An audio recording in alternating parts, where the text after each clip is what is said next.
Bismillah wa salatu wa salamu ala rasulillah wa ala alihi wa ashabihi wa man walah. Allahumma la sahla illa ma ja'altahu sahla wa taj'alu as-sa'ba al-'asira sahla wa la hawla wa la quwwata illa billah. Assalamu alaykum wa rahmatullah. Bienvenue à tous. Donc c'est notre fête de l'Eid, comme à l'accoutumée, comme chaque année. Ça fait une semaine qu'est passé l'Eid. Le Ramadan est vite passé. Et on le fête. On fête le jour de l'Eid, comme nous a invité à le faire le prophète sallallahu alayhi wa sallam. Vous savez qu'un jour, dans sa mosquée, la mosquée du prophète, est venu un groupe de personnes. C'était des gens de la tribu de Banu Arfida. Et le prophète était avec son épouse dans la pièce. Aïcha, radiyallahu anha, l'épouse du prophète, elle était avec elle. Elle était avec lui dans sa pièce et ils entendirent du bruit, une manifestation de joie dans la mosquée. Et là, le prophète observe son épouse, jette un regard sur son épouse et il voit que Aïcha veut assister à ce spectacle. Et donc il dit à son épouse: Ya Aïcha, ô Aïcha, veux-tu qu'on aille voir ce spectacle? C'était un spectacle de danse. Et elle a dit: oui, prophète, je veux assister à ce spectacle. Et ils partirent tous deux en couple. Et Aïcha, qui rapporte le hadith, dit: j'ai posé mon menton sur l'épaule du prophète. Et j'ai regardé, j'ai observé ce spectacle de danse de la tribu Arfida. Vous savez, ils avaient une danse, ils prenaient des bâtons, des armes, et ils les frappaient et ils dansaient. Et le prophète dit à Aïcha, après un moment, il dit: ô Aïcha, en as-tu assez? On peut rentrer maintenant? Et Aïcha dit: non, prophète, encore. Et le prophète est resté. Et Aïcha, dans le hadith, dans cette parole prophétique, elle dit: en fait, j'en avais assez, je voulais rentrer. Mais j'ai voulu tester le prophète et vous montrer aujourd'hui à quel point le prophète m'aime. Ce qui nous intéresse dans ce hadith, c'est que dans la mosquée, il y avait une manifestation de joie et c'était le jour de l'Eid. Et le prophète a accepté et le prophète a même ramené son épouse et ils ont assisté à ce spectacle. Vous savez qu'il y a à peu près une semaine, voire même une semaine pile, on redoutait qu'un pasteur aux États-Unis brûle le Coran. Il y a eu des réactions un peu partout dans le monde, du côté des gens appartenant à cette religion, l'islam, mais aussi des gens intelligents, des gens modérés de tous les bords, religieux et non religieux. Et ils se sont tous unis pour dire non à ce geste d'extrémisme, ce geste qui stigmatise une religion qui est respectée et qui touche à un symbole, quelque chose de sacré, c'est son Coran, son Coran. Et on a dit que on va, nous, ici dans cette mosquée, la mosquée des Codins, prouver à notre prophète, à notre Seigneur, que nous aimons le Coran. Et on a dit qu'on consacrerait cette journée, cette soirée au Coran. Alors je vais vous parler du Coran pendant à peu près une demi-heure, trois quarts d'heure, si vous le permettez. Les philosophes, les grands penseurs, depuis l'aube de l'humanité, jusqu'à nos jours, et je pense que ça continuera jusqu'à la fin des temps, se sont posés des questions. L'homme en général, les penseurs à plus forte raison, mais l'homme en général s'est posé des questions ont venu torturer son esprit, hanter son esprit pendant très longtemps, jusqu'à nos jours. Ce sont trois questions fondamentales que se pose l'être humain, homme ou femme, petit ou grand. Il s'interroge sur son origine, il s'interroge sur son devenir et il s'interroge sur le sens de sa vie. Trois questions simples et bêtes qu'on se pose, qu'on s'est posé et qu'on se posera toujours jusqu'à la fin des temps, tant que l'homme est sur terre. D'où viens-je? Quelle est mon origine? Où vais-je? Mon devenir? Qu'est-ce que je fais sur terre? Quel est le sens de ma vie? Et les philosophes, les grands penseurs ont écrit des livres. Ils ont discuté, polémiqué pour trouver une réponse. Mais ils ne sont pas arrivés à un terrain d'entente. Ils ont tous eu des questions, des réponses divergentes, qui ne vous apaiseront pas. Certains ont dit Nos ancêtres sont des animaux, des singes. Certains ont dit on vient du néant, on est tombé par hasard sur ce globe terrestre. Certains ont dit on va vers le néant. Quand on va mourir, il n'y aura rien après la mort. D'autres ont dit non, il y a l'incarnation. Notre âme va pénétrer des objets ou des animaux ou va errer jusqu'à la fin des temps. Quant au sens de la vie, certains ont dit la vie est absurde. La philosophie existentialiste a dit nous n'avons pas de sens défini dans notre vie. C'est à nous de choisir le sens que l'on veut. Et certains se sont donné comme sens à leur vie de se faire plaisir, de jouir, de profiter de cette vie, et ensuite on va mourir. Donc notre laps de temps court sur Terre, c'est pour jouir de cette vie tout simplement. D'autres ont dit non, après la mort, il y a un paradis ou un enfer. Il y a une résurrection, un jugement. Autant de réponses qui ne satisfont pas, qui ne nous satisfont pas nous. Parce que on n'a pas encore trouvé la véritable réponse, et une réponse qui fait l'unanimité chez tous ces grands penseurs, les grands philosophes. Et à mon sens, ils se sont posés les bonnes questions. Mais vous savez, l'erreur, elle est où? Et c'est une erreur qui est, si on réfléchit bien, finalement, elle est grotesque. C'était une erreur qui était simple. Pourtant, beaucoup sont tombés dedans. L'erreur, ce n'est pas de s'être posé les questions, mais c'est d'avoir cherché à y répondre tout seul, de nous-mêmes. De nous-mêmes. Vous savez, quand vous avez une machine à laver et qu'un jour elle tombe en panne, ou une voiture, il manque une pièce dans le moteur, ou un outil de travail que vous ne savez utiliser, qu'est-ce que vous faites dans ce cas-là? Vous vous tournez vers qui? Vers le fabricant. Vous vous tournez vers le constructeur. N'est-ce pas? C'est lui le spécialiste. C'est lui qui l'a construit. Même chose avec l'être humain. L'être humain se pose des questions sur lui-même. Il ne faut pas qu'il cherche tout seul à y répondre. Il n'y arrivera pas, ça le dépasse. Il faut qu'il se tourne vers le fabricant, vers son créateur. Et lui, il va lui répondre, puisque c'est lui qui l'a créé. D'abord, là j'ai avancé un principe qui, pour nous musulmans, est évident, mais est-ce si évident pour tout le monde? Est-ce qu'on a été créé? Est-ce qu'il y a un créateur? Ou bien on est venu comme ça, sans raison? Si, imaginez-vous que ce soir, en rentrant dans votre cuisine avec votre famille, vous trouvez un gâteau. Vous êtes là ce soir et vous rentrez dans la cuisine, vous trouvez un magnifique gâteau, une forêt noire. Ça sent bon, c'est beau, vous avez envie de le manger. La première question qui va vous venir à l'esprit, vos enfants vont dire « Mais qui a fait le gâteau ?»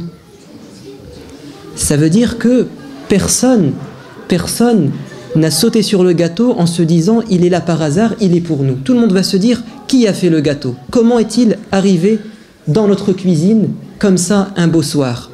Et ensuite, ils vont se dire « Mais ce gâteau, s'il a été posé ici, c'est qu'il y a une raison. Est-ce que c'est pour le manger? Est-ce que c'est pour l'exposer et le vendre? Est-ce que c'est pour l'offrir? Pourquoi? Qu'est-ce qu'il fait là? » Même chose pour l'être humain. Imaginez-vous que vous venez d'ouvrir les yeux dans la vie.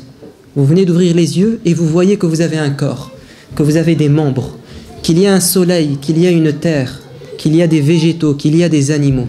Normalement, la question qu'on devrait se poser, c'est qu'est-ce qu'on fait sur Terre? Qui nous a mis sur Terre et qu'est-ce qu'il veut de nous? N'est-ce pas? Est-il raisonnable d'entrer dans un musée où il y a des tableaux de grands peintres, de s'arrêter devant un tableau et de dire « Ah, le hasard a bien fait les choses. Ce tableau, le hasard l'a bien ramené. » Si vous allez dans le musée, vous allez voir que tout le monde, sans exception, va admirer le tableau et dire « Le peintre était formidable. » Et plus que ça, c'est pas simplement qu'ils vont reconnaître qu'il y a un peintre, donc un auteur à ce chef-d'œuvre, mais plus que ça, ils vont essayer de rechercher le sens des couleurs, de l'agencement des formes, du choix de la sélection des contrastes. N'est-ce pas? Même si c'est du gribouillis, à première vue, on va essayer de donner un sens à quoi?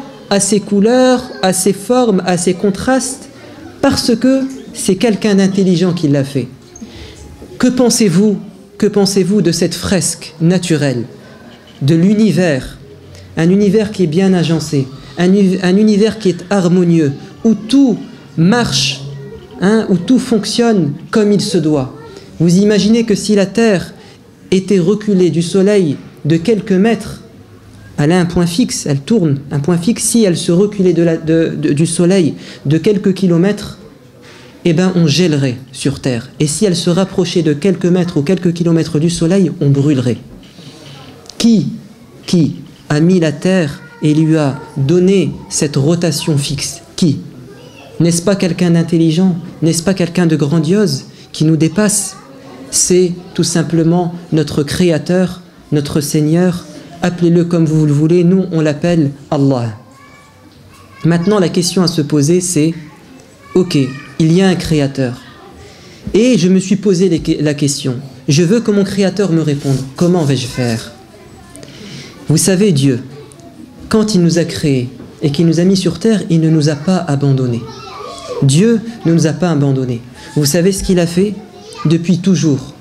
Et toutes les religions sont là pour le reconnaître, le prouver, c'est qu'il a choisi parmi les êtres humains des prophètes. C'est-à-dire, il a choisi un homme qu'il a préparé à sa mission. C'est quoi sa mission? C'est de répondre aux questions qu'on s'est posées en début de cette intervention et qui ont hanté l'esprit de tous les êtres humains, de tous les philosophes, de tous les penseurs. Ces trois questions fondamentales. Dieu va répondre à ces questions, mais pas directement. Il va prendre un être humain. Il va le choisir depuis sa naissance. Il va le préparer à cette mission et il va entrer en contact avec lui. Il va envoyer ce qu'on appelle un ange, c'est-à-dire un être à part entière, qu'il va investir de la mission de transmettre à cet homme qu'on appelle prophète ou qu'on appelle messager. Il va lui transmettre les réponses exactes aux questions que les êtres humains se posent. Et ensuite, ce même prophète, ce même homme, ce même messager va à son tour transmettre à ses congénères, va transmettre à son peuple la réponse de Dieu aux questions des êtres humains. Alors si vous voulez la réponse à ces questions, ne les cherchez pas en vous-même. Arrêtez de vous fatiguer. Vous allez tourner en rond et vous allez faire comme ont fait tous les philosophes. À la fin, ils mettent un point d'interrogation. C'est vrai qu'ils ont des théories, des philosophies, mais rien n'est sûr, rien n'est certain. Allons chez notre Créateur, ouvrons le livre. Et vous avez différents livres. Vous avez les livres qu'on connaît, vous avez la Bible, vous avez avant cela la Torah et vous avez le Coran. Maintenant, la question qui se pose, c'est qui a raison? Est-ce le livre du judaïsme? Est-ce le livre saint du christianisme? Est-ce le livre saint des musulmans? Moi, je vous dis, ils ont tous raison. Car ils ont la même source, c'est Dieu. Ils ont la même source. Et nous, musulmans, nous avons cette foi, nous avons cette croyance que tous les prophètes, depuis l'aube de l'humanité, ils sont tous soumis à leur Seigneur. Et en arabe, être soumis à son Seigneur, ça s'appelle islam. Aslama, istaslama en arabe, ça veut dire se soumettre à Dieu, dans la paix et dans l'amour. Chercher à lui obéir afin de lui plaire et de profiter de son agrément. Et Moïse faisait partie de ces prophètes. Jésus faisait partie de ces prophètes. Avant lui, Abraham faisait partie de ces prophètes. David, Salomon, Zacharie, tous étaient des gens que Dieu a choisis. Et tous ont délivré le même message et ils ont répondu de la même manière aux questions. Est-il pensable que Dieu donne une réponse différente aux prophètes? Est-il pensable qu'il dise à Moïse, le sens de la vie, c'est de profiter, de jouir, sans vouloir faire le bien, mais de penser à soi, et ensuite il dit au prophète Mohammed, le contraire, l'inverse, il faut se priver, il ne faut... Non, Dieu a délivré le même message à tous les prophètes, il a répondu de la même manière à toutes les questions qu'on s'est posées, l'origine, le devenir et le sens de la vie. Maintenant, vous savez c'est quoi le problème? et c'est quelque chose que Dieu a voulu. C'est que avant le prophète Muhammad sallallahu alayhi wa sallam, il a investi les prophètes qui le précèdent d'une mission qui est consacrée à un peuple précis. C'est-à-dire qu'ils n'ont pas été envoyés pour l'humanité en entier, mais ils ont tous été envoyés dans leur peuple et ils avaient comme responsabilité de répondre aux questions de leur peuple et non pas de tous les peuples. Alors que le prophète Muhammad, il a été envoyé à l'humanité, vous savez pourquoi? Parce que c'est le dernier des envoyés, le dernier des prophètes. Donc, il faut qu'il délivre son message à tous les hommes, sans exception, à toutes les époques, dans toutes les sociétés. Donc, le christianisme dans son origine, le judaïsme dans son origine, c'est en fait l'islam tout simplement. C'est la même réponse aux mêmes questions. Cependant, le livre saint des juifs, le livre saint des chrétiens a été, et ça ce n'est pas nous qui le disons, mais ce sont les spécialistes, il a été altéré. Il a été en fait mis par écrit, c'est vrai, mais bien après les prophètes. Les prophètes n'étaient pas présents. Au moment où leur parole, la réponse aux questions, a été dite par les prophètes, les disciples n'ont pas écrit sur place, n'ont pas écrit. C'est bien après, des siècles après, que les gens ont commencé à mettre par écrit.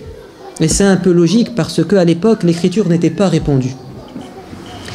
Et comme des siècles passèrent, forcément, la réponse aux questions a été altérée. Elle a été déformée. Ainsi, aujourd'hui, si vous prenez la Bible et si vous prenez la Torah, vous verrez qu'il y a la réponse aux questions, mais de manière déformée ou de manière manquante et lacunaire. Le seul livre où les questions sont posées comme il se doit et les réponses sont complètes et sont adressées à tous les hommes, c'est le Coran. C'est le Coran. Et aujourd'hui, quand une personne ou un groupe de personnes décide de brûler le Coran, en fait, vous savez ce qu'ils font? Ils font un crime. Ils font un crime car ils brûlent la réponse aux questions que se posent tous les êtres humains. Peut-être qu'ils ne se rendent pas compte de cette vérité, mais en brûlant le Coran, ils ont brûlé la réponse aux questions que se sont posées les êtres humains et qu'ils continuent à se poser. Ils les privent de cette miséricorde, de ce bienfait. Mais, Dieu merci, Allah dit dans le Coran, « Inna nahnu nazzalna al-dhikra wa inna lahu lahafidhun » Dieu, Allah, dans le Coran dit, nous avons révélé le rappel, c'est-à-dire ce livre, qui vous donne la réponse à vos questions, et nous nous sommes confiés la tâche de le préserver. Alors qu'auparavant, les autres écritures, c'était aux hommes de les conserver. Et ils ont manqué à leur tâche. Le Coran, ce dernier livre, qui est pour l'humanité, Dieu a dit, dans le Coran, vous pouvez y revenir, il a dit, c'est moi qui vais le conserver, je vais empêcher les êtres humains de l'altérer. Et donc le Coran qu'on a aujourd'hui, c'est exactement la parole de Dieu qui était adressée au prophète Muhammad. Rien n'a été changé, rien n'a été rajouté. Autrement dit, si vous voulez la réponse aux questions que vous vous posez, aux grands philosophes, aux grands penseurs, il vous suffit de prendre le Coran et d'ouvrir et vous trouvez la réponse aux questions. Et aujourd'hui, je crois que le véritable problème, ce n'est pas de brûler un Coran, un livre saint. Il y a pire que ça. Il y a pire que ça. Il y a non pas le fait de brûler la forme, mais de déformer le sens. Et ça, c'est pire. Déformer le sens, altérer le message du Coran, le stigmatiser, empêcher les gens de le connaître, c'est pire que le brûler. Car vous avez brûlé des papiers, vous avez brûlé du papier, vous avez brûlé un livre. Or, quand vous travestissez le message du Coran, vous avez brûlé son sens. Et ça, c'est pire. Je me souviens, quand, dans mes études, quand j'étais en prépa, on avait un prof. Et ce prof-là, je ne sais pourquoi, mais je l'explique que par la haine qui l'animait à chaque cours, pendant une demi-heure à peu près, un quart d'heure, une demi-heure, il faisait une analyse politique. On était en histoire et pourtant il était là chaque matin, chaque après-midi pour faire une analyse de ce qui se passe dans le monde entier et notamment, et c'était ça son but, il parlait de l'islam. Et je me souviens que cette année-là, c'était l'affaire des caricatures. Vous savez, quand ils ont caricaturé notre prophète, Muhammad, votre prophète, Muhammad sallallahu alayhi wa sallam, qu'ils l'ont sali, qu'ils nous ont blessés, nous musulmans, dans ce qui est saint, dans notre religion. Je me souviens que, et juste avant, il y avait aussi l'affaire du voile, ici en France, et bien il était toujours là pour cracher son venin, car c'était véritablement du venin. Et je me souviens qu'un jour, vous savez ce qu'il a fait? On avait étudié le christianisme, le judaïsme. Bizarrement, il était objectif. Il était véritablement un prof d'histoire.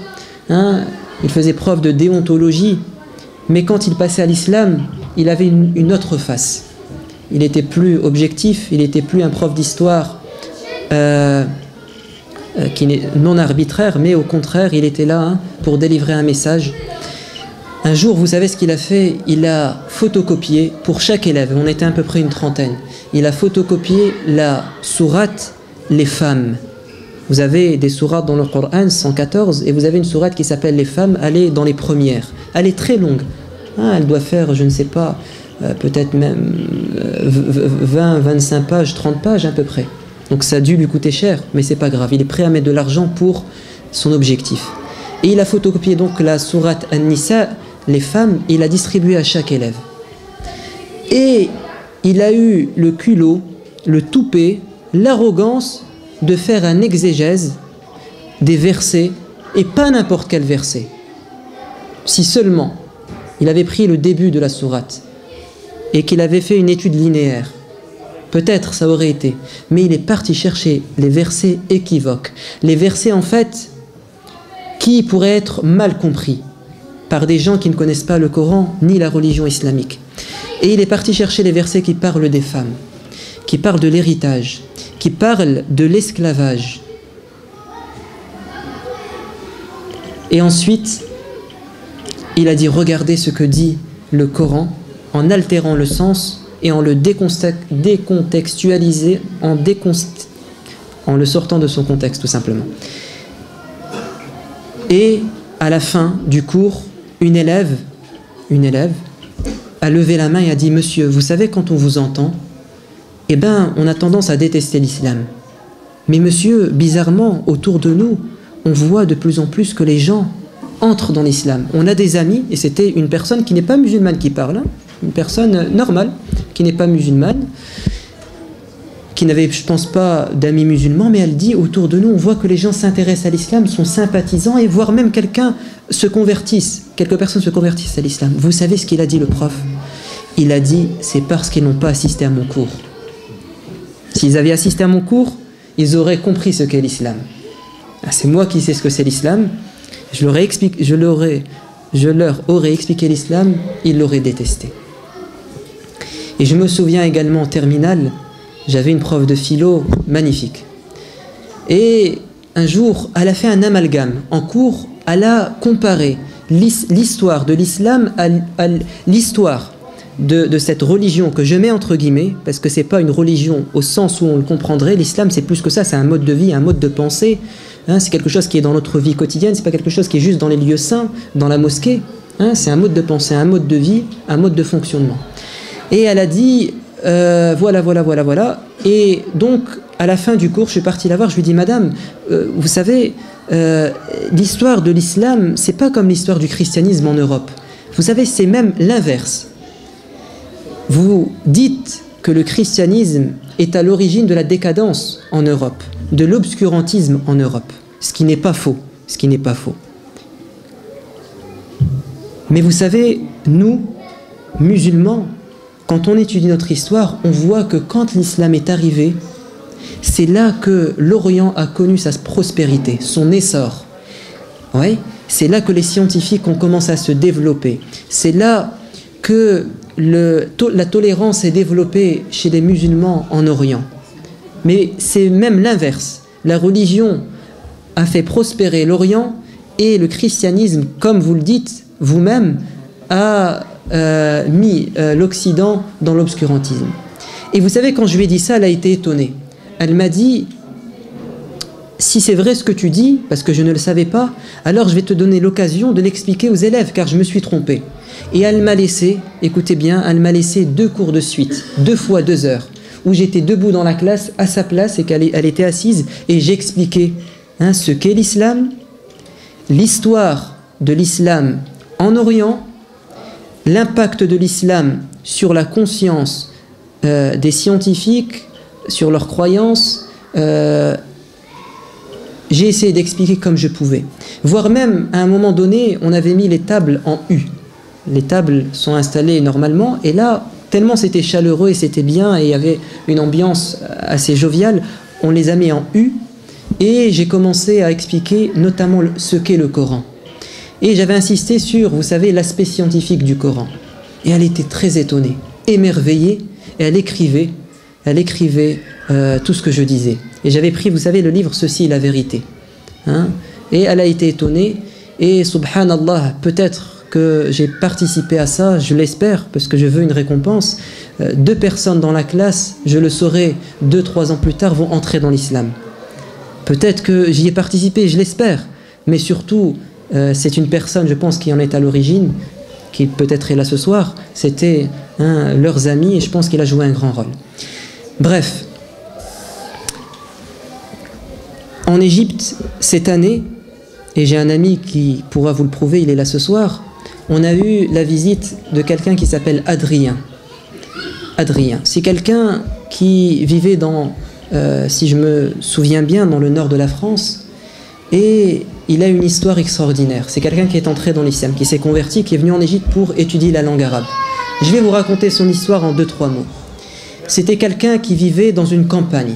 Autrement dit, il n'avait aucun contact avec les musulmans, si ce n'est à travers les médias. Et il me raconte, je haïssais l'islam. Comme beaucoup de mes amis, dans ces patelins retirés, on haïssait l'islam. Mais il était chrétien, il allait à l'église. Il dit, mais j'avais une soif de spiritualité, j'avais pas... c'est-à-dire que je n'étais pas rassasié de spiritualité dans ma religion. Il dit, quand j'allais dans l'église, je m'asseyais, une ambiance assez froide, les gens, il n'y a pas cette chaleur qu'on trouve, et qu'il me dit, je trouve maintenant dans l'islam, et donc j'étais en manque de spiritualité. Et il dit, un jour je suis rentré dans l'église, et j'étais en tête-à-tête avec mon Seigneur, et j'ai dit à mon Seigneur, s'il te plaît, guide-moi, je t'aime, guide-moi vers ce qui te plaît, et ce qui fera mon bonheur dans cette vie. Et il a dit, à ce moment précis, j'ai entendu un gros bruit dans l'église. Quelque chose est tombé, je crois. Et il a dit, j'ai été pris d'épouvante et j'ai ressenti une pression sur ma poitrine. Et il dit, je suis sorti apeuré. Je suis rentré chez moi, j'ai commencé à tomber dans une dépression, j'allais pas bien.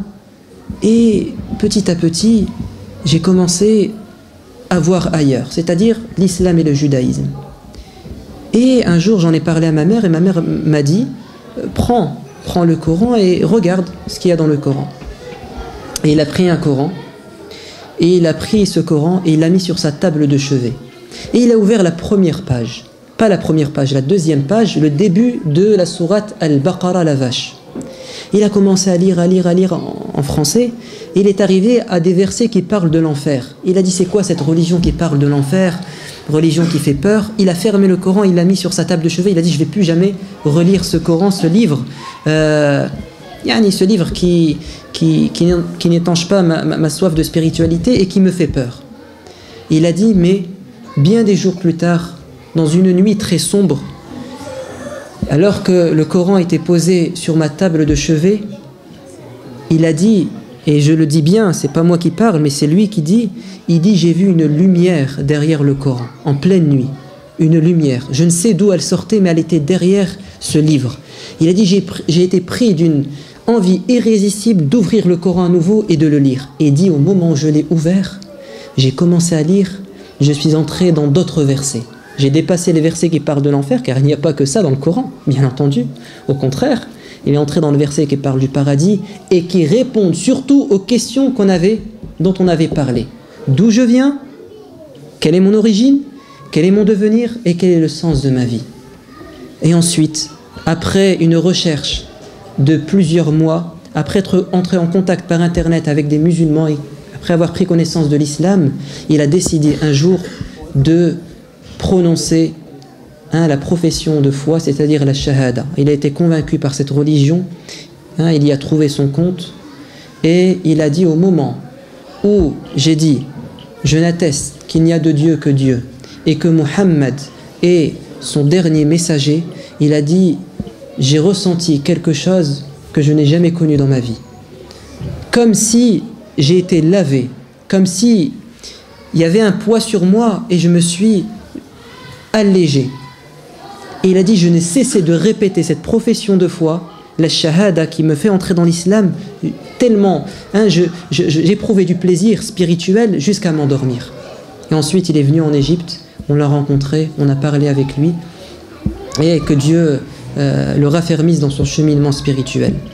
Là, ce qui m'intéresse dans cette histoire, c'est qu'il a vu une lumière derrière le Coran. Et le Coran est une lumière, surtout au sens figuré, c'est-à-dire un guide. Et c'est venu dans le Coran à plusieurs reprises. قَدْ جَاءَكُمْ مِنَ اللَّهِ. Dans le verset, il dit Nurun mubin, une lumière évidente, une lumière claire pour ceux qui veulent bien ouvrir leurs yeux. Mais malheureusement, et c'est malheureux je le dis, cette lumière du Coran aujourd'hui on essaie de l'étouffer. On essaie d'en faire une simple lueur, brouillée, qu'on ne peut apercevoir. Ou bien on essaie de fermer les yeux aux gens, on les empêche de voir cette lumière. Et c'est là que nous on doit réagir et on doit essayer de transmettre aux gens ce Coran et leur expliquer ce qu'il y a dedans et essayer de retirer ces amalgames, ces préjugés et surtout par notre comportement leur prouver que ce qu'il y a dans le Coran c'est la vérité. Sachez que Aïcha a dit quand elle a été interrogée sur le prophète, son mari, elle a dit c'était un Coran qui marche. Regardez ce qu'elle a dit. Regardez ce qu'elle a dit. C'était un Coran qui marche. Tant il veillait à mettre en pratique ses préceptes dans la vie quotidienne. Nous c'est ça qu'on doit être, un Coran qui marche. Même si les gens ne peuvent pas ouvrir le Coran parce qu'ils ont un blocage, parce qu'on les empêche, alors vous soyez des Corans. Vous soyez des Corans qui marchaient comme le prophète. Cette lumière du Coran, vous ne pouvez vous en passer. Si là, tout de suite, j'éteignais les lumières ou s'il y avait une coupure d'électricité, combien de temps supporterons-nous de rester comme ça dans le noir? Quelques minutes, certains vont un peu pleurer, d'autres vont vouloir se sauver. Il fait noir, il fait sombre. On n'aime pas la pénombre. Notre cœur, il a une lumière, c'est le Coran, c'est le Coran.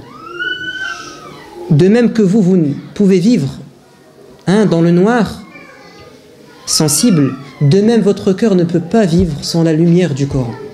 Il faut l'emplir de cette lumière. Il faut qu'il émane de votre cœur en le lisant. Quels sont nos devoirs envers le Coran? Et on terminera par ceci. Vous avez plusieurs obligations. Vous, en tant que musulmans, la première, c'est de méditer le sens des versets du Coran.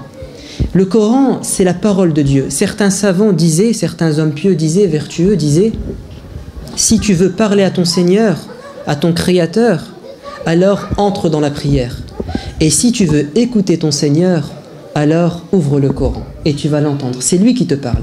Ne voyez-vous pas comment un homme, quand il aime une femme et qu'il reçoit une lettre de son épouse ou de sa bien-aimée ou de son amante, mais c'est pas chez nous ça.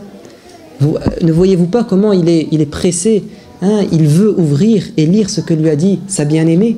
Pourquoi on n'a pas le même comportement avec notre bien-aimé Allah. C'est lui qui nous parle. Ne veux-tu pas savoir ce qu'il te dit? Ne veux-tu pas savoir ce qu'il te promet? Ne veux-tu pas savoir contre quoi il te met en garde? Ne veux-tu pas savoir comment tout simplement acquérir son agrément? Ouvre le Coran. Mais il ne suffit pas de lire. Il faut lire avec son intelligence, c'est-à-dire méditer. Écoutez ce hadith. Deux personnes sont venues voir Aïcha, encore elle, la femme du prophète sallallahu alayhi wa sallam. Ils lui ont posé une question incroyable. Ils lui ont dit: s'il te plaît, ô mère des croyantes, ya Aïcha, dis-nous la chose la plus incroyable que tu as vécue avec le prophète. Et elle a dit: toute sa vie était incroyable, tout son comportement était incroyable, mais je me souviens d'une scène, d'une soirée qui, à mon sens, était la meilleure, était la plus incroyable. Un jour, le prophète est venu chez moi. Et elle dit, il est entré sous les couvertures jusqu'à ce que nos peaux soient collées. Il a connu un moment de tendresse, d'affection avec son épouse. Et vous savez ce qu'il a dit à son épouse? Il a dit: oh Aïcha, le prophète parle et dit: je t'aime, mais s'il te plaît, donne-moi l'autorisation de sortir de ces couvertures, sortir de tes bras et d'aller veiller en prière, de connaître un moment avec mon Seigneur de récitation du Coran. Et Aïcha dira au prophète: j'aime ta proximité, mais plus que ça, j'aime ce que tu aimes. Alors vas-y, va rencontrer ton bien-aimé, ton Seigneur entre dans la prière. Et le prophète va se lever, il va entrer en prière, il va pleurer, très fort et très longtemps, jusqu'à ce que Aïcha dise: il a mouillé sa poitrine. Et ensuite, tellement il pleurait, il a mouillé le sol de ses larmes. Et avant l'aube, Bilal, qui est le mot adhin, celui qui fait le grand appel à la prière, est entré dans la mosquée et a trouvé le prophète en sanglots. Il lui a dit: ô prophète, qu'est-ce qui se passe? Pourquoi tu te fais autant souffrir? De quoi as-tu peur? Dieu t'a pardonné tes péchés. Le prophète ne fait pas de péché. Mais en partant du principe qu'il en fait, il lui a dit: Dieu a dit qu'il te pardonnerait si tu faisais des péchés, passés ou à venir. Donc pourquoi as-tu peur? Qu'est-ce qui te fait pleurer? Il a dit: Afala akunu abdan shakura, ne serais-je pas un serviteur reconnaissant? Si je pleure, si je me force à me tenir debout toute une nuit, c'est pour remercier mon Seigneur. C'est par amour et non pas par peur que je fais ça. Et il a dit: ô Bilal, Dieu m'a révélé des versets cette nuit. Malheur à celui qui les lit et ne médite pas le sens de ces versets. Ce sont les versets avant la clôture de Surat Ali Imran, la 3e sourate du Coran. Inna fi khalqis samawati wal ardi wa ikhtilafil layli wan nahari la ayatin, etc., etc., etc. Vous prenez le Coran, vous l'ouvrez, Surat Ali Imran, la famille de Imran, vous prenez l'avant-dernière page et vous allez voir ces versets. Ces versets, vous savez, qu'est-ce qu'ils disent? Il y a dans la création des cieux et de la terre, et dans l'alternance de la nuit et du jour, des signes pour ceux qui méditent. Ceux qui évoquent leur Seigneur, debout, assis et allongés, et qui disent: ô Allah, ô notre Créateur, tout ceci n'a pas été créé en vain. N'a pas été créé en vain, ô Seigneur, protège-nous de l'enfer. Et les versets continuent comme ça. Ce sont des versets qui vous portent à méditer sur la création, à découvrir les traces, les signes de Dieu dans la création. Et il a dit: malheur à celui qui lit ces versets et ne médite pas le sens de ces versets, ne réfléchit pas à ces versets. Ainsi, le premier devoir que l'on a envers le Coran, c'est de méditer le sens. Car le Coran, pourquoi il est venu? C'est pour nous guider, c'est pour nous délivrer un message. Et on ne comprendra le message qu'en réfléchissant et en essayant de le comprendre.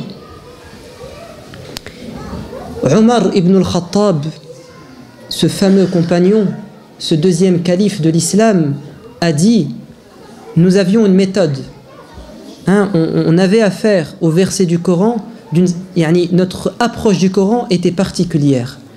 On recevait la révélation, le prophète recevait la révélation des versets, et on prenait un groupe de 10 versets, on les apprenait Et regardez ce qu'il dit. On les apprenait, on les comprenait et on les appliquait. Après avoir compris, appliqué les versets, on passait à d'autres versets. Et ainsi de suite, comme ça. Donc la deuxième obligation, c'est l'application de ce qu'on lit. On a médité, on a compris, on met en pratique. Le prophète était un Coran qui marche. Également, ce qui nous est demandé, c'est de réciter le Coran, psalmodier le Coran. Le prophète qui est lui-même, qui a reçu la révélation du Coran de la bouche de Gabriel, il demandait à des compagnons de lui réciter le Coran. Un jour, il a rencontré, si je ne me trompe pas, Ibn Mas'ud. Il lui a dit, s'il te plaît, récite-moi ce que tu connais du Coran, récite-moi quelques versets. Et le compagnon de dire au prophète, je vais te réciter le Coran et sur toi il a été révélé. Il a dit non, j'aime entendre le Coran de la bouche de quelqu'un d'autre. Et il va commencer à réciter des versets jusqu'à arriver à un verset dans la sourate Les Femmes. Le verset il dit, et que diras-tu ou que penses-tu quand on va ressusciter les gens et qu'on va de faire de toi un témoin contre les gens qui n'auront pas cru en toi. Et il a été rappelé de sa mission de prophète, et qu'un jour, devant Dieu, il va devoir dire que certains n'ont pas cru en lui, les accuser. Et ça l'a rendu triste, il a pleuré, il a dit arrête-toi s'il te plaît, il a pleuré, il a pleuré, il a pleuré.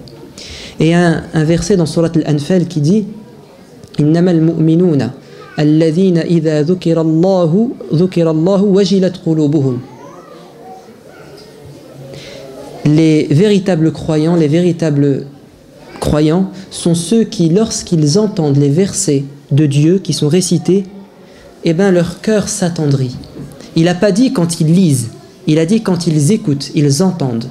Ainsi, entendre le Coran, c'est plus propice à faire attendrir ton cœur, à le rendre réceptif au sens que de le lire. C'est pour ça que souvent, celui qui dirige la prière, il est concentré dans le fait de réciter ce qu'il y a dans sa mémoire. Alors que ceux qui sont derrière, ils sont tout ouïs à ce qui est dit. Et ils écoutent et ils comprennent et ils sont touchés par le Coran. De même, parmi les devoirs qu'on a envers le Coran, c'est de transmettre. On l'a dit, je pense qu'on a assez insisté dessus, c'est de transmettre ce qu'il y a dans le Coran. Le Coran, il n'est pas pour nous. Attention, ne croyez pas que le Coran, il est pour nous musulmans. Il est pour l'humanité. Autrement dit, tu as le devoir, comme le prophète l'a fait, de transmettre la réponse aux questions que se posent les gens. Et tu n'es pas le seul à te poser ces questions. Tout le monde se pose ces questions. Autrement dit, tu dois répondre aux questions des gens. Absolument. Tu dois être un messager à ton tour. Parmi nos devoirs, c'est de pousser nos enfants et de les récompenser, de les inciter en les récompensant quand ils apprennent un verset ou quand ils lisent un verset. Et nous, ce soir, on va récompenser les enfants. Un grand savant, quand son fils a terminé l'apprentissage de Surat Al-Fatiha, Fatiha que tout le monde connaît, vous savez ce qu'il a fait? Regardez, son fils a appris la Surat Al-Fatiha, la plus belle des sourates. Il a fait une grande fête, il a invité ses amis. En quel honneur? À quelle occasion? Parce que son fils a appris la Fatiha, il a fait une grande fête, comme un mariage. Mon fils a appris la Fatiha. Et dans la Fatiha, vous avez la réponse à toutes les questions qui sont dans la tête des gens. Dans la Fatiha. Si on avait le temps, on développerait ce point. Donc, pour terminer, on dit que le Coran, il a une valeur sacrée chez le musulman. Il doit être respecté par nous et par ceux qui ne sont pas musulmans. Ils doivent respecter le Coran, car le Coran est un livre saint, oui, et parce qu'il y a la réponse aux questions qu'il se pose. Et parce qu'aujourd'hui, à travers les médias, on essaie de donner une mauvaise image de l'islam et donc du Coran, nous avons comme devoir, comme priorité ici, nous, en tout cas en Occident, de présenter l'islam sous son vrai visage, ou de présenter le Coran sous sa vraie lumière. Et ça, c'est une mission qui n'est pas facile, mais qui est obligatoire, c'est une obligation religieuse. À nous de le faire. Hein? Et n'oubliez pas que il faut, nous, en tant que musulmans, vivre le Coran au quotidien, le lire, le méditer et le faire aimer par nos enfants, par nos femmes, hein, afin qu'on soit de véritables musulmans et afin qu'on ait cette proximité, cette spiritualité avec notre Seigneur.